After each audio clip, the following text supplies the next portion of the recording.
할렐루야. 성경 1189장 장별로 알아가는 성경 이야기, 지난 시간에 이어서 시편 5권 함께 해보도록 하겠습니다.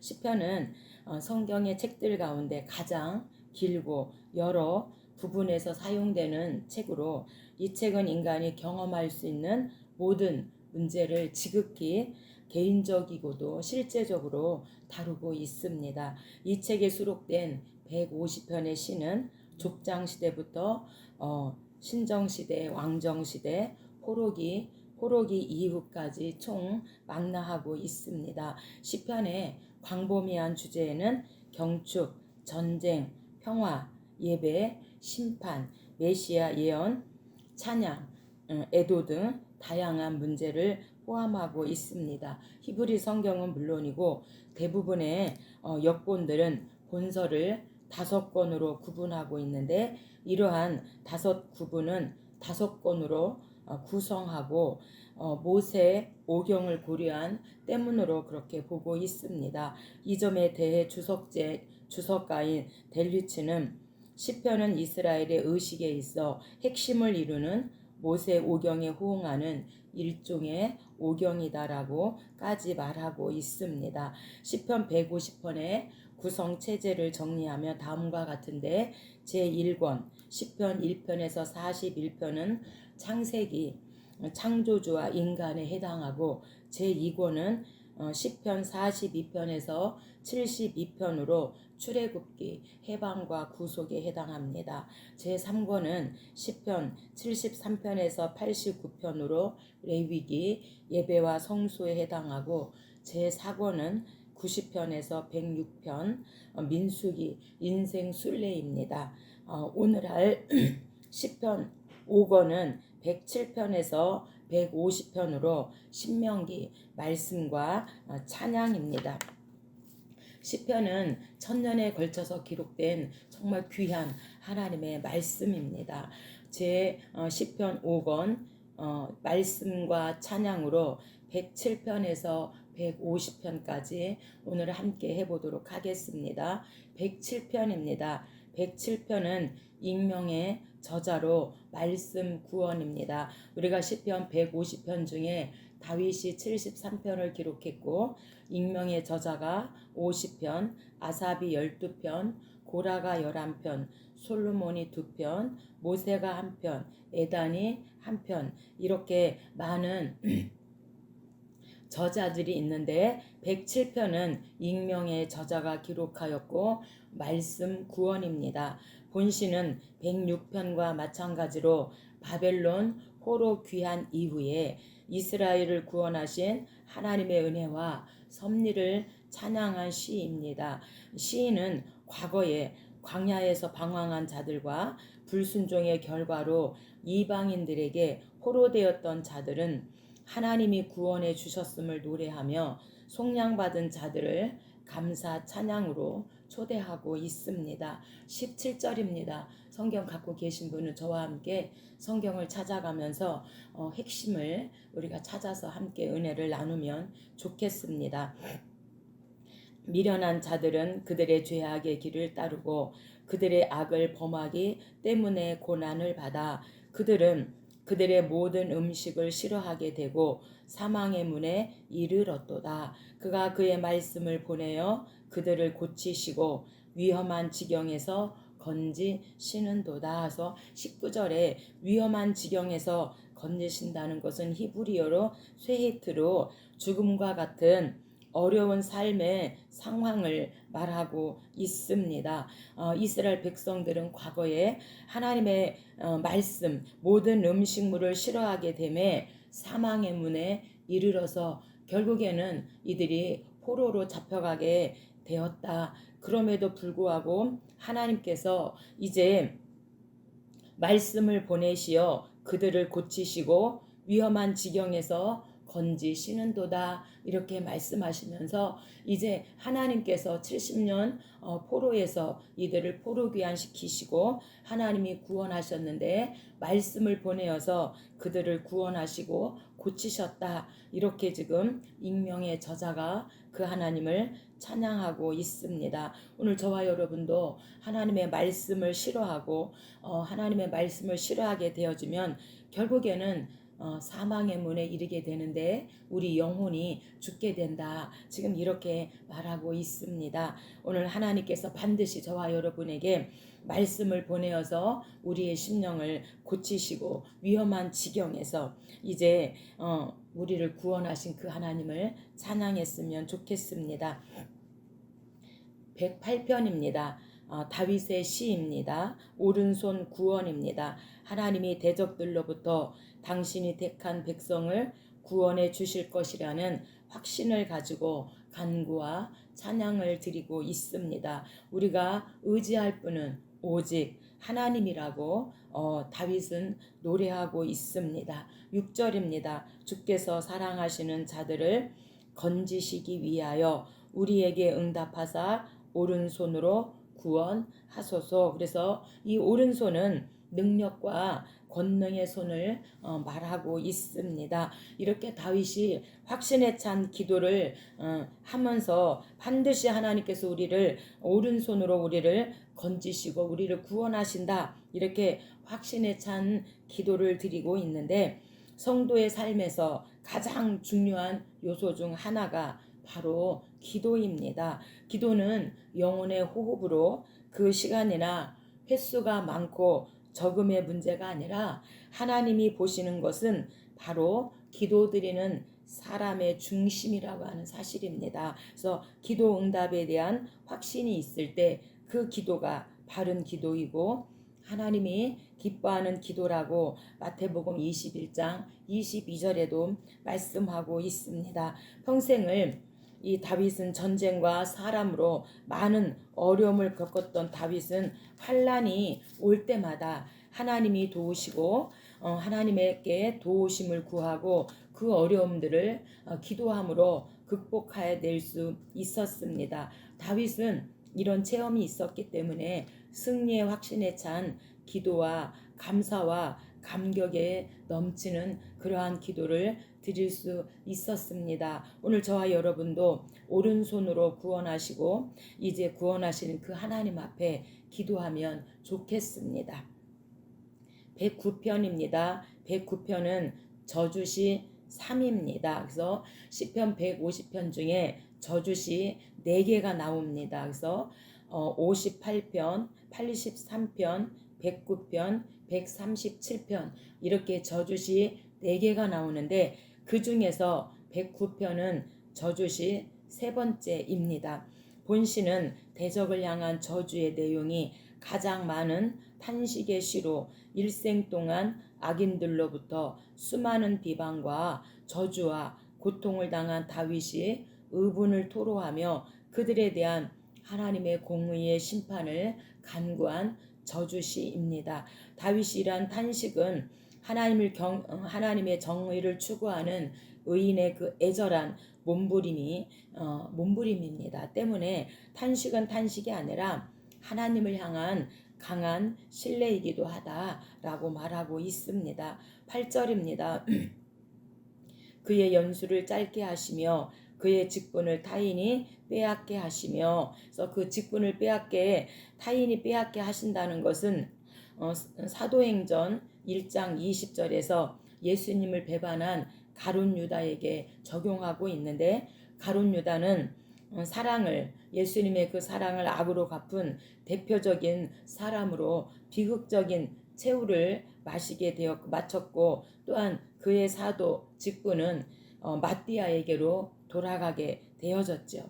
9절입니다. 그의 자녀는 고아가 되고 그의 아내는 과부가 되며 그의 자녀들은 유리하며 구걸하고 그들의 황폐한 집을 떠나 빌어먹게 하소서. 지금 이렇게 다윗이 지금 그 원수들을 향하여 저주의 시를 하나님 앞에 드리고 있습니다.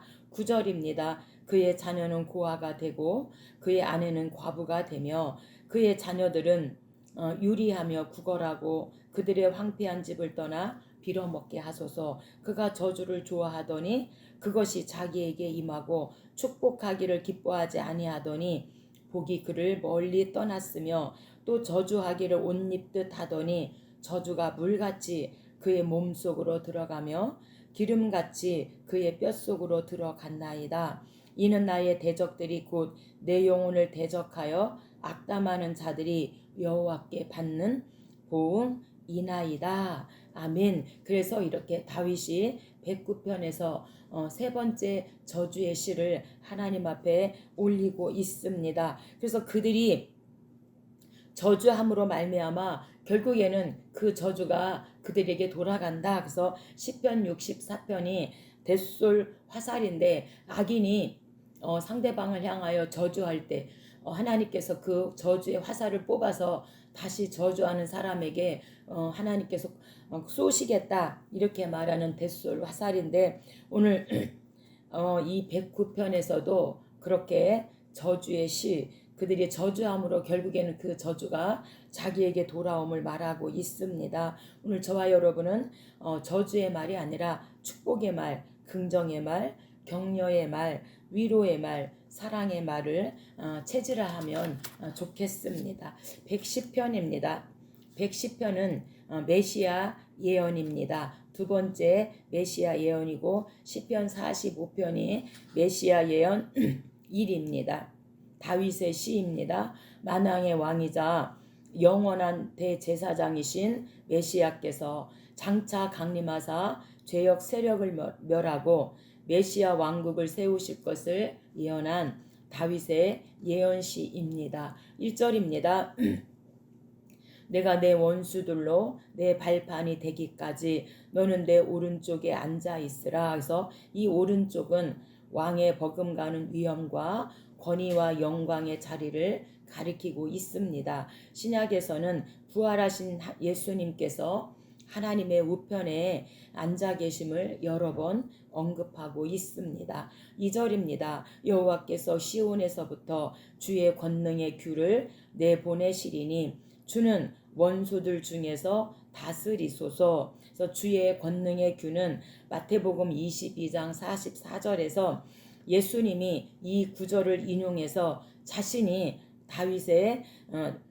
다윗이 예언한 예수 그리스도이심을 말하고 있습니다. 3절입니다. 주의 권능의 날에 주의 백성이 거룩한 옷을 입고 즐거이 헌신하니 새벽 이슬같이 주의 청년들이 주께 나오는도다. 그래서 주의 권능의 날은 주님 재림하실 때 그리스도 안에서 새롭게 태어날 성도들을 말하고 있습니다.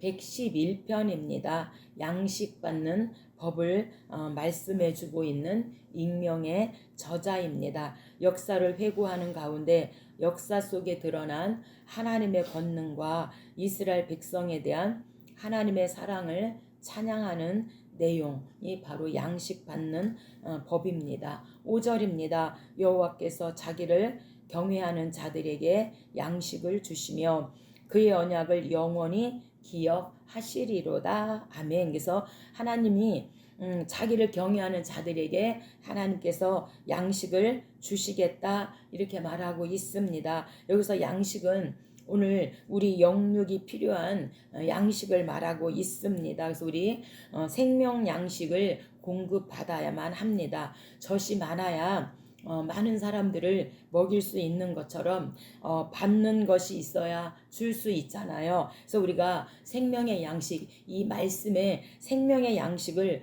공급받을 때 또한 많은 사람들에게 이 양식, 생명의 양식을 나눠줄 수 있습니다. 이렇게 지금 익명의 저자도 말하고 있습니다.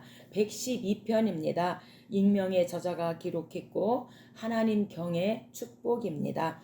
하나님을 경외하는 자가 받을 축복과 악인의 비참한 종말을 경고하고 있는 지혜시입니다. 1절입니다. 할렐루야 여호와를 경외하며 그의 계명을 크게 즐거워하는 자는 복이 있도다. 그의 후손이 땅에서 강성하며 정직한 자들의 후손에게 복이 있으리로다. 부와 재물이 그의 집에 있으며 하나님의 공의가 영구히 서 있으리로다. 아멘. 그래서 하나님을 경외하는 자가 받을 축복을 말하고 있는데, 반드시 그 후손이 강성하고 정직한 자들의 후손에게 복이 있고 부와 재물이 그의 집에 있고 그의 공의가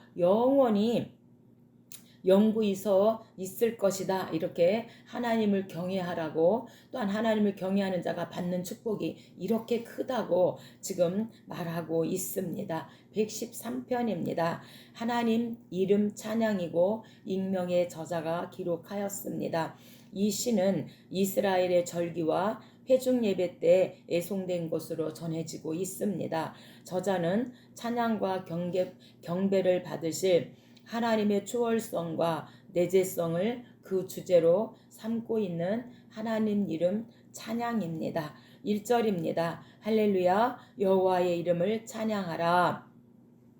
여호와의 이름을 찬양하라고 1절에서 3절까지 3번 나오고 있는데, 이러한 반복은 예배의식의 일반적인 관습이었다고 합니다. 이처럼 여호와 하나님께 대한 찬양은 영원한 시간과 우주적 공간 속에서 이루어지고 있음을 말하고 있습니다.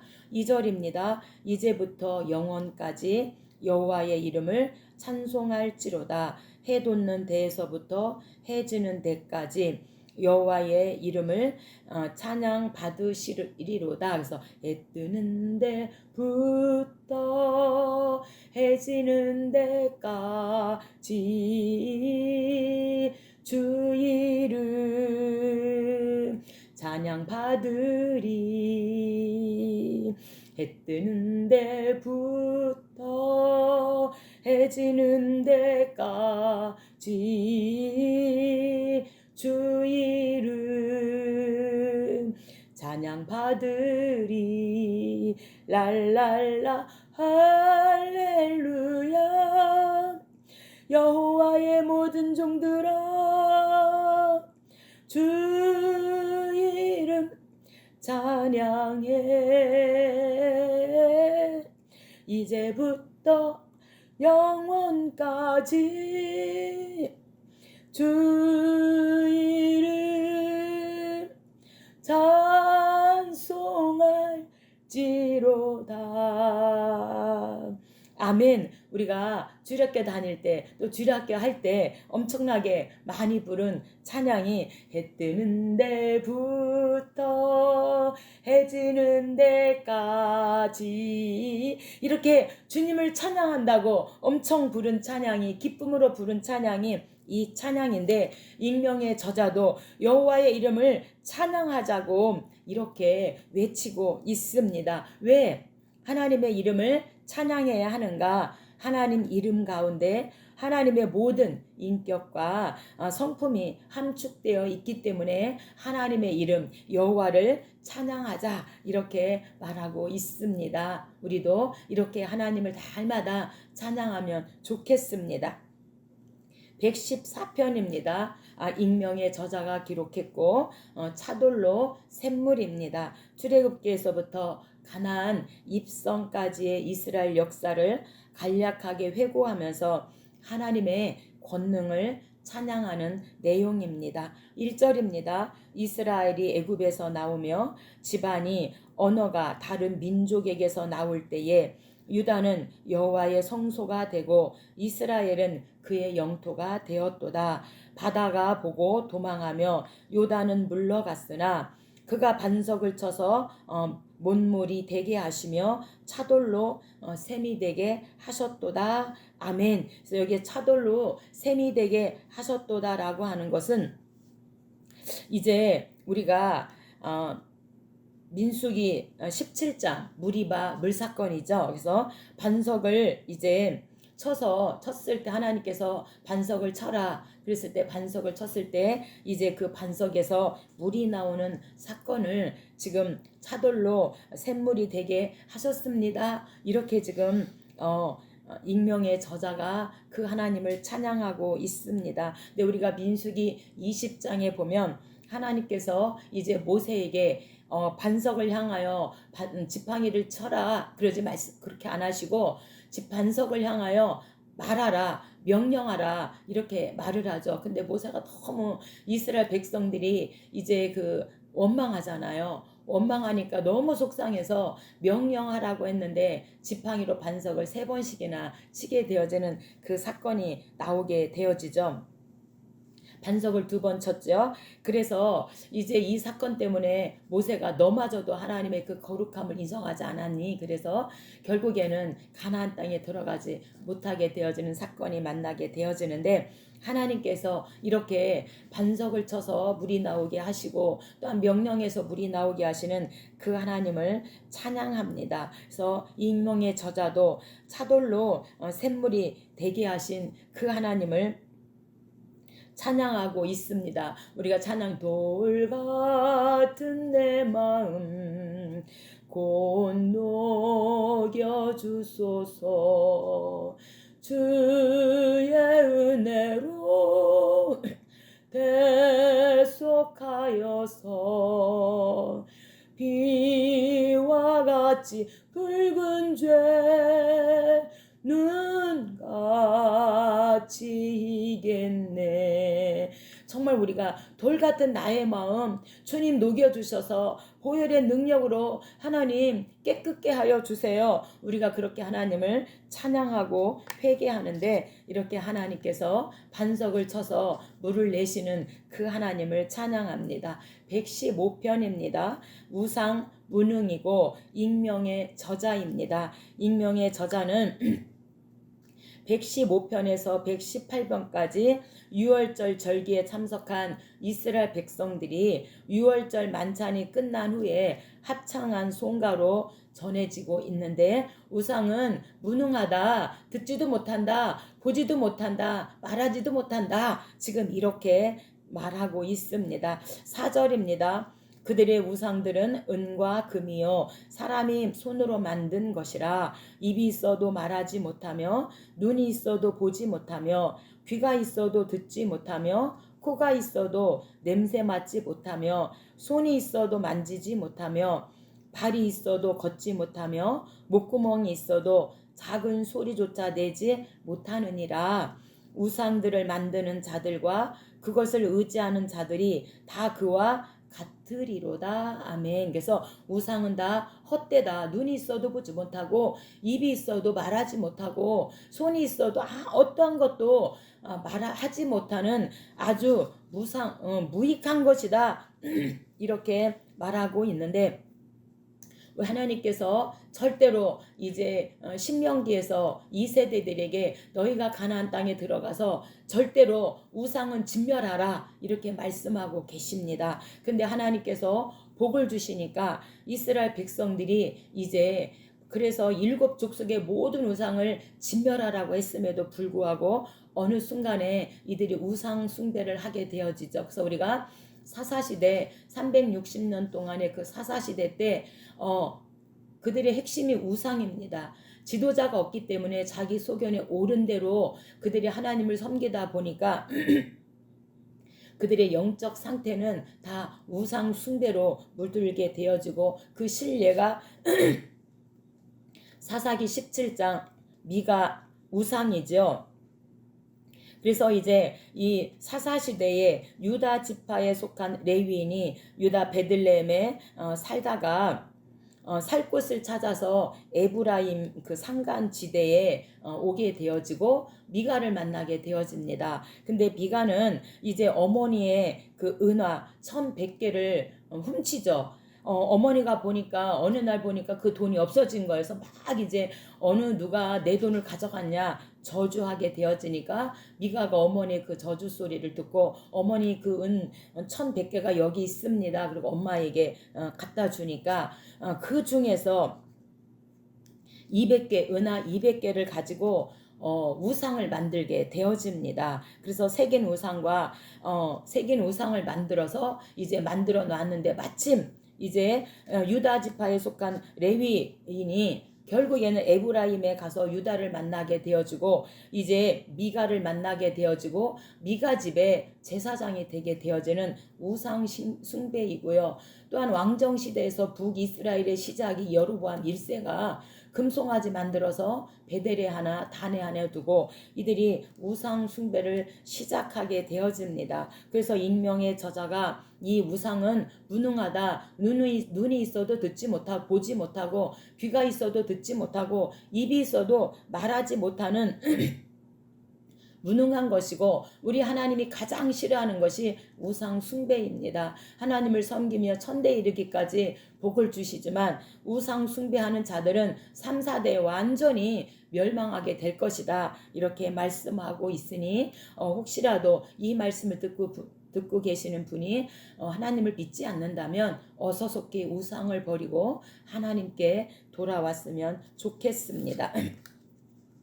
116편입니다. 익명의 저자가 기록했고 평생 기도 이유입니다. 이 시의 기자를 다윗으로 보는 학자들도 있기는 하지만 확실하지 않기 때문에 익명의 저자입니다. 다만 분명한 것은 개인적인 구원을 체험한 시인이 하나님께 드린 찬양시라는 점입니다. 시인은 하나님이 자신의 기도에 응답하셔서 절대적 위기 상황에서 건져주신 것을 찬양하며 그때 자신이 하나님께 서원한 그 사항을 반드시 이행하겠다고 다짐하고 있는 평생 기도 이유입니다.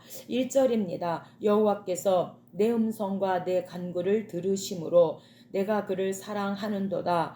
그의 귀를 내게 기울이셨으므로 내가 평생에 기도하리로다. 그래서 평생에 기도할 이유가 무엇인가? 하나님께서 나의 기도에 귀 기울여 주셨기 때문에 나는 평생 하나님 앞에 기도하겠습니다. 이렇게 평생 기도 이유를 익명의 저자가 말하고 있는데 사무엘상 12장 23절로 24절에서도 사무엘이 마지막 고별 설교를 하면서 이제 내가 하나님 앞에 기도 쉬는 죄를 범하지 않겠다. 이렇게 평생 기도할 것을 사무엘도 이스라엘 백성 앞에서 하나님 앞에서 고백하고 있습니다. 기도할 때 기도가 만사를 해결하는 능력의 키가 기도라고 말하고 있는 것이죠.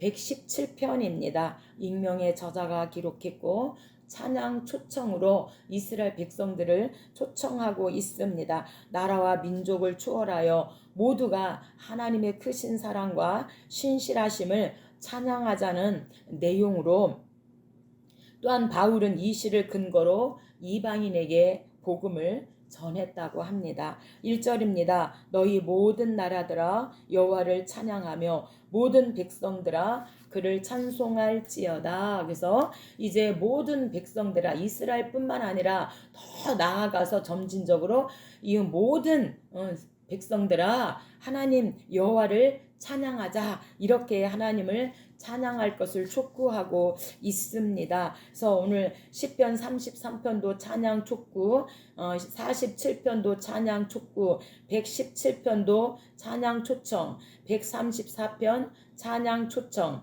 148편 찬양 촉구, 149편 찬양 촉구, 150편이 찬양하는 방법으로 이렇게 7장을 들어서 150편 중에 7장을 들어서 우리가 하나님을 찬양합시다. 하나님을 찬양합시다. 하나님을 찬양해야 될 방법과 초청을 하고 그렇게 하나님을 찬양하자고 촉구하고 있습니다. 그래서 우리가 교회에서 찬양 부르고 준비 찬양할 때에 균형을 맞춰서 찬양을 해야 되는데 노인층 50% 또한 젊은층 50% 이렇게 섞어서 하면은 참 좋을 것 같습니다. 우리가 노인층만 하면 젊은층이 좀 약간 지루해하는 감이 있고 또 젊은층만 하면 너무 박자가 빨라서 어르신들이 따라가기가 힘들어요. 박자가 빠르다 보니까. 그래서 이렇게 50% 섞어서 그렇게 찬양을 하면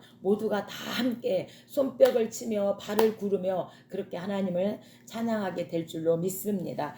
118편입니다. 익명의 저자가 기록했고 내 편 되시는 하나님을 찬양하고 있는 내 편 되심입니다. 역경 중에 처한 자신을 구원해 주시고 전쟁에서 승리하게 하시는 등 인자를 베푸신 하나님께 감사하며 이스라엘 백성을 찬양으로 초대하고 있습니다. 6절입니다.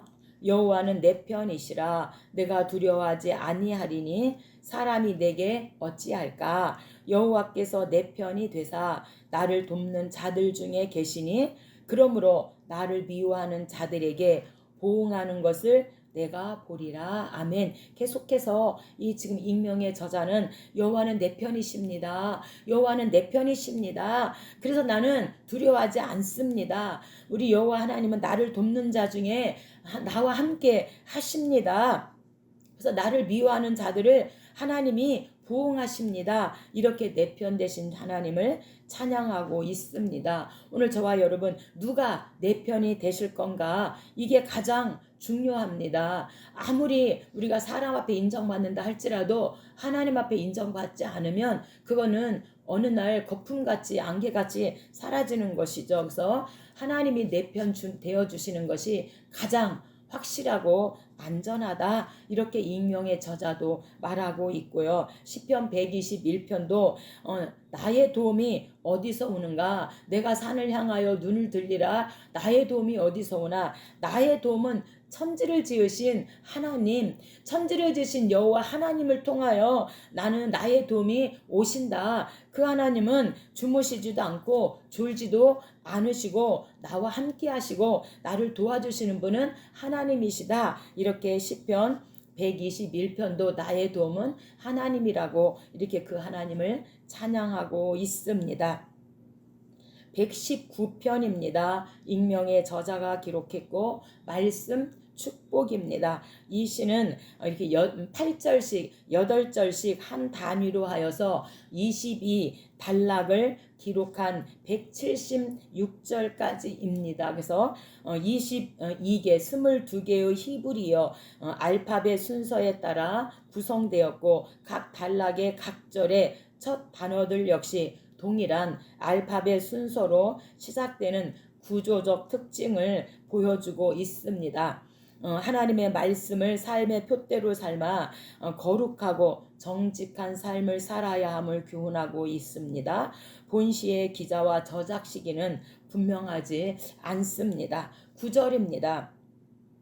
청년이 무엇으로 그의 행실을 깨끗하게 하리이까? 주의 말씀만 지킬 따름이니이다. 하나님의 말씀으로 행실을 깨끗하게 할 수 있습니다. 이렇게 지금 고백하고 있습니다. 10절입니다. 내가 전심으로 주를 찾았사오니 주의 계명에서 떠나지 말게 하소서. 내가 주께 범죄하지 아니하려 하여 주의 말씀을 내 마음에 두었나이다. 오직 이제 그 말씀으로 그 말씀이 나를 지켜주고 하나님의 말씀이 나와 함께 하기 때문에 내가 그 계명을 떠나지 않습니다. 하나님의 말씀이 내 마음에 두고 삽니다. 지금 이렇게 고백하고 있습니다. 25절입니다. 내 영혼이 진토에 붙었사오니 주의 말씀대로 나를 살아나게 하소서. 말씀만이 축복입니다. 이렇게 지금 고백하고 있는 거죠. 50절입니다. 이 말씀은 나의 고난 중에 위로라. 주의 말씀이 나를 살리셨기 때문이니이다. 하나님 말씀이 내 영혼을 고난 중에는 내 영혼을 살리셨습니다. 말씀만이 축복입니다. 지금 이렇게 고백하고 있습니다. 92절입니다. 주의 법이 나의 즐거움이 되지 아니하였더라면 내가 고난 중에 멸망하였으리이다. 영원히 있지 아니하오니 주께서 이것들 때문에 나를 살게 하심이니이다. 아멘. 주의 말씀은 내 발의 등이요 내 길의 빛이니이다. 이렇게 하나님 말씀만이 축복이라고 고백하고 있습니다. 그래서 우리들의 가는 길에 오늘 저와 여러분 발에 그 등에 등불을 비춰주고 내가 가는 그 길에 하나님이 빛을 비춰주면 우리가 잘못 갈 일이 없잖아요. 넘어질 일도 없고 뭐 쓰러질 일도 없습니다. 하나님이 나의 가는 길에 밝은 빛을 비춰주고 등불을 비춰주면 우리가 그 길을 따라서 가면 정말 실수하지 않는 것처럼 말씀만이 축복입니다. 이렇게 익명의 저자가 고백하고 있습니다. 그래서 우리가 모세오경에 우리가 출애굽기 20장에 하나님께서 시내산에서 법도 하나님의 십계명을 주시죠.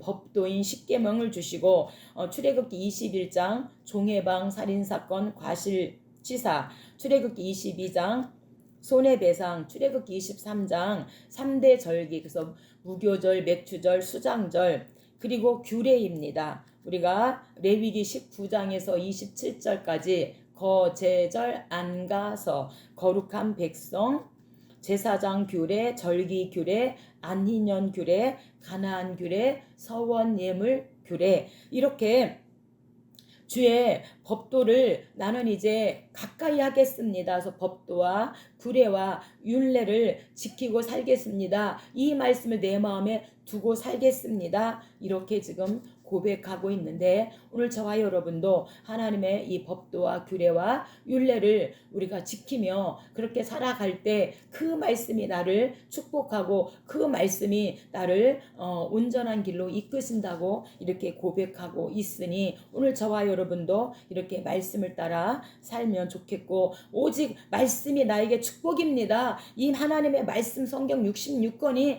나에겐 축복입니다. 이렇게 말씀을 붙잡고 살면 좋겠습니다. 120편입니다. 익명의 저자가 기록했고 괴사한 혀입니다.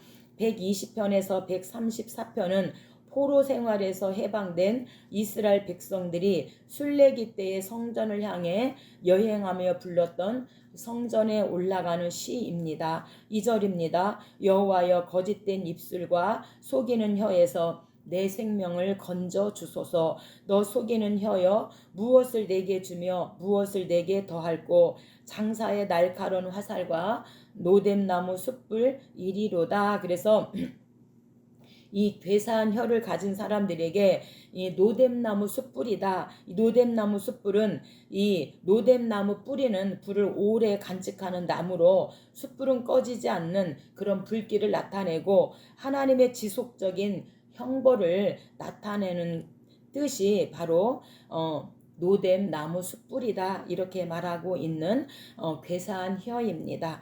121편입니다. 익명의 저자가 기록했고 나의 도움입니다. 시련과 역경을 당할 수밖에 없는 인생이 어려움을 이겨낼 수 있는 근거는 하나님의 도우심이라고 익명의 저자가 노래하고 있습니다. 1절입니다. 내가 산을 향하여 눈을 들리라. 나의 도움이 어디서 올까? 나의 도움은 천지를 지으신 여호와에게 서로다. 내가 산을 향하여 눈을 들리라. 나의 도움이 어디서 오나? 천지 지으신 여호와 나의 왕이여, 영원 무궁히 지키시리로다. 이렇게 지금 익명의 저자가 내가 산을 향하여 눈을 듭니다. 나의 도움은 오직 천지를 지으신 여호와 하나님밖에 없습니다. 이렇게 어려움을 이겨낼 수 있는 이것은 오직 하나님이십니다. 이렇게 시련과 역경을 당할 수밖에 없는 인생이 어려움을 이길 수 있는 근거는 바로 하나님의 도우심이라고 그 하나님을 높이고 있습니다. 122편입니다. 다윗의 시입니다. 시온 노래입니다. 예루살렘을 찬양하며 그 가운데 거하는 자들에게 항상 형통함이 있기를 간구하고 있습니다. 1절입니다.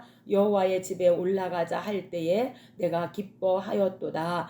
예루살렘아, 우리 발이 내 성문 안에 섰도다. 예루살렘아, 너는 잘 짜여진 성읍과 같이 건설되었도다. 아멘. 그래서 이 시온 노래로 제목 잡은 이유는 바로 시온 노래로 분류되는 시이기에 그렇게 제목을 잡았고, 거룩한 성 예루살렘에 대한 노래이기에 시온 노래로 그렇게 제목을 잡았습니다. 123편입니다. 익명의 저자 긍휼 호소입니다.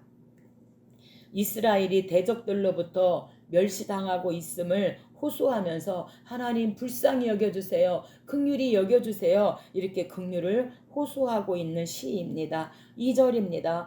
상전의 손을 바라보는 종들의 눈같이 여주인의 손을 바라보는 여종의 눈같이 우리 눈이 여호와 우리 하나님을 바라보며 여호와여 우리에게 은혜를 베푸시고 또 은혜를 베푸소서 심한 멸시가 우리에게 넘치나이다. 제가 이 말씀을 대할 때마다 집에 있는 강아지를 생각하게 되어집니다. 여러분도 강아지를 키우시는 분들은 아시겠지만 간식 그러면 막 그 간식 먹으려고 눈을 막 주인에게서 절대 띄지 않고 우리가 어떤 음식을 맛있는 걸 먹으면 가까이 와가지고 이렇게 눈을 아주 그냥 끝까지 막 이렇게 쳐다보면서 주인님 그 맛있는 것 좀 저에게 좀 주세요. 이런 눈을 하면서 막 떠가지고 막 불쌍한 눈으로 주인님 그것 좀 저와 함께 같이 먹을 수는 없을까요? 막 이렇게 따라다니면서 눈을 띄질 않잖아요. 그래서 항상 제가 그 강아지를 볼 때마다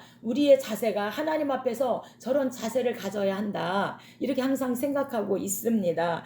그런데 오늘 이렇게 익명의 저자도 상전에 손을 바라보는 종들의 눈처럼 그 강아지가 주인님 저에게도 좀 함께 좀 먹을 수 없을까요? 하는 것처럼 하나님 도와주세요. 하나님이 도와주시면 안 됩니다. 하나님이 도와주셔야 됩니다. 하나님 우리가 이렇게 지금 멸시를 당하고 있는데 하나님 도와주세요. 이렇게 지금 긍휼히 여겨달라고 간절하게 그렇게 하나님 앞에 호소하고 있는 123편 긍휼 호소입니다. 124편입니다. 다윗의 시로 우리 편 되시는 하나님을 찬양하고 있습니다. 하나님의 도우심 덕분에 이스라엘이 구원과 승리를 얻었음을 노래하고 있는 우리 편 되시는 하나님입니다. 1절입니다. 우리 편에 계시지 아니하셨더라면 우리가 어떻게 하였으랴. 사람들이 우리를 치러 일어날 때에 여호와께서 우리 편에 계시지 아니하셨더라면 그때의 그들의 노여움이 우리에게 맹렬하여 우리를 산채로 삼켰을 것이며 그때의 물이 우리를 휩쓸며 시내가 우리 영혼을 삼켰을 것이며 그때에 넘치는 물이 우리 영혼을 삼켰을 것이라 할 것이로다. 그래서 하나님이 우리 편에 계시지 않았다면 하나님이 나를 도와주지 않았다면 하나님 우리는 정말로 영혼을 삼킬 정도로 물이 우리를 휩쓸어가며 완전히 우리는 죽었을 겁니다. 지금 이렇게 하나님 앞에 고백하고 있습니다. 그래서 물이 우리를 휩쓸면서 물은요 이스라엘은 이 사막 지역이어서 말랐던 시내가 갑자기 내리는 소나기 이런 소나기로 급류가 되어 홍수를 유발할 때가 있다고 합니다. 그래서 본문의 이 물은 바로 이 홍수를 말하고 이 적의 침입의 위세를 이 홍수에 비유하고 있는 시입니다. 그럼에도 불구하고 하나님이 우리 편이 되시고 나의 편이 되심으로 말미암아 하나님 정말 구원과 승리를 얻을 수 있었습니다. 하나님 감사합니다. 우리 편 되시는 하나님을 찬양합니다. 이렇게 다윗이 그 하나님을 찬양하고 있는데 다윗이 이제 왕이 되면서 초기 승전, 후기 승전, 다윗이 전쟁을 할 때마다 그 전쟁에서 하나님이 이기게 하셨어요. 하나님 이 전쟁 할까요 말까요? 올라갈까요 말까요? 이렇게 물을 때마다 하나님의 음성을 듣고 가라 그러면 이제 다윗이 그 하나님의 음성을 듣고 전쟁에 나가게 되어지며 항상 하나님이 승리하게 했는데 그래서 하나님 덕분에 이렇게 승리를 얻었습니다. 우리가 구원받았습니다. 우리 편 되신 하나님 감사합니다. 이렇게 그 하나님을 찬양하고 있는데 다윗의 하나님만 아니라 오늘 저와 여러분에게도 내 편 되시는 하나님이십니다. 125편입니다. 익명의 저자가 기록했고 하나님 을의 신앙입니다. 시인은 대적들이 예루살렘을 에워쌌으나 하나님의 보호로 감히 예루살렘을 넘볼 수 없다는 사실을 노래하고 있습니다. 1절입니다. 여호와를 의지하는 자는 을의 신앙이죠. 2절 산들이 예루살렘을 두름과 같이 여호와께서 그의 백성을 지금부터 두루시리로다. 악인의 규가 의인들의 땅에서는 그 권세를 누리지 못하리니 이는 의인들로 하여금 죄악의 손을 되지 아니하게 함이로다. 아멘. 그래서 의인들의 땅은요, 의인들에게 분배된 이스라엘의 그 땅을 말하고 있고, 이스라엘 자손에게 약속된 땅으로 예루살렘을 가리키고 있습니다. 그래서 여호와를 의지하는 자는 예루살렘을 두름같이 그렇게 하나님께서 그 백성을 지켜주시겠다 이렇게 약속하고 있으니, 오늘 저와 여러분이 오직 하나님만 의뢰하고 하나님만 의지하고 이 세상을 살면 좋겠습니다. 126편입니다. 익명의 저자이고 눈물 씨 뿌림입니다. 이스라엘을 포로 해방에서 포로 생활에서 해방시켜 예루살렘으로 귀환시키신 하나님을 기쁨으로 찬양하고 있습니다. 1절입니다. 여호와께서 시온의 포로를 돌려보내실 때에 우리는 꿈꾸는 것 같았도다. 여호와께서 우리를 위하여 큰 일을 행하셨으니 우리는 기쁘다. 이들이 이제 1차, 2차, 3차 포로로 바벨론에 잡혀갔다가 70년 만에 정말 다시 포로 귀환을 하는 거잖아요. 에스라와 함께. 그때 그 기쁨을 생각해보면 이루 말할 수 없는 거죠. 이제 종에서 해방시켜 주시는 거에서 꿈꾸는 것 같았습니다. 생각도 못한 건데 하나님 감사합니다. 하나님 우리를 위해 큰 일을 행하셨습니다. 감사합니다.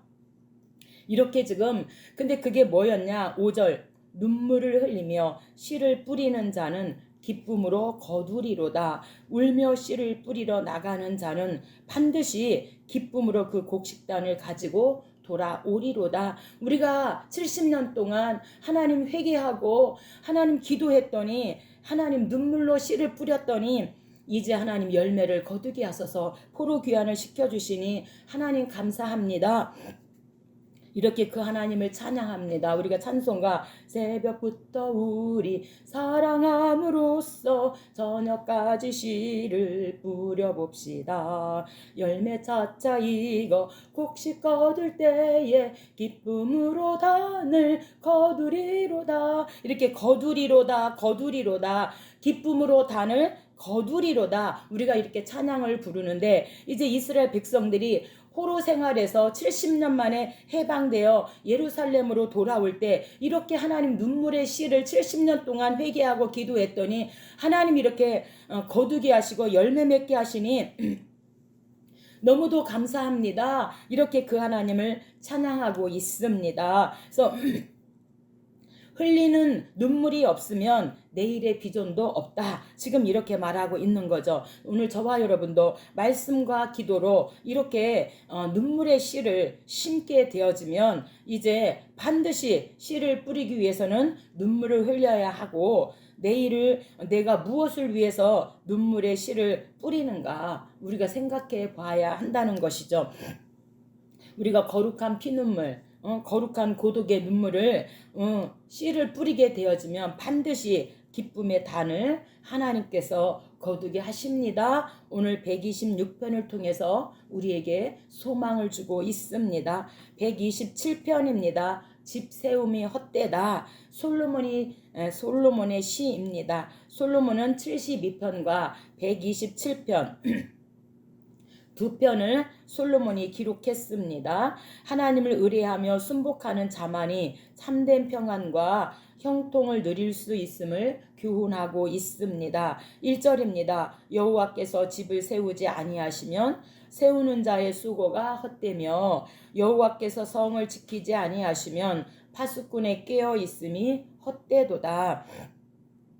너희가 일찍이 일어나고 늦게 누우며 수고의 떡을 먹음이 헛되도다. 그래서 집 세움, 하나님과 함께하지 않는 그 집을 세우는 것은 헛되다 이렇게 말합니다. 그러므로 여호와께서 그 사랑하는 자에게 잠을 주시는도다 이렇게 말씀하고 있습니다. 128편입니다. 익명의 저자가 기록했고 가정 축복입니다. 하나님을 경외하는 자들이 받을 축복과 공동체의 행복을 노래하고 있는 가정 축복입니다. 3절입니다. 내 집 안방에 있는 내 아내는 결실한 포도나무 같으며, 그래서 결실한 포도나무는 필요를 즉시 채워준다. 내 집 안방에는 아내는 필요를 즉시 채워주는 가정의 축복이다. 내 식탁에 둘러앉은 자식들은 어린 감람나무 같으리로다. 그래서 어린 감람나무 같은 이 자식들은 무한한 가능성과 번성의 축복을 말하고 있는 가정 축복인 거죠. 4절입니다. 여호와를 경외하는 자는 이 같은 복을 받으리로다. 아멘. 그래서 이제 가정에서 그 아내와 그 자녀의 이 축복을 지금 이렇게 익명의 저자가 말씀하고 있습니다. 129편입니다. 익명의 저자가 기록했고 지붕풀 원수입니다. 하나님의 도우심으로 대적을 물리친 사실에 감사하고 원수들이 하나님의 심판을 받아 멸망할 것을 노래하고 있습니다. 그래서 지붕 꼭대기에 이 풀을 심으면 뿌리를 깊이 내릴 수 없어서 그 풀이 죽는 것처럼 원수가 이렇게 망할 거야. 하나님께서 이렇게 원수를 이렇게 물리쳐 주실 거야. 말씀하고 있는 지붕불 원수이죠. 5절입니다. 무릇 시온을 미워하는 자들은 수치를 당하여 물러갈지어다. 그들은 지붕의 풀과 같을지어다. 그것은 자라기 전에 마르는 것이라. 그래서 지붕의 풀은 뿌리가 깊지 않아서 금방 마르는 것처럼 시온을 미워하는 자들, 예루살렘을 미워하는 자들, 하나님을 미워하고 하나님 백성을 미워하는 자들은 수치를 당하게 될 것이다. 이렇게 지금 익명의 저자가 말씀하고 있습니다. 오늘 여기까지 하고 다음 시간에 이어서 해보도록 하겠습니다. 감사합니다.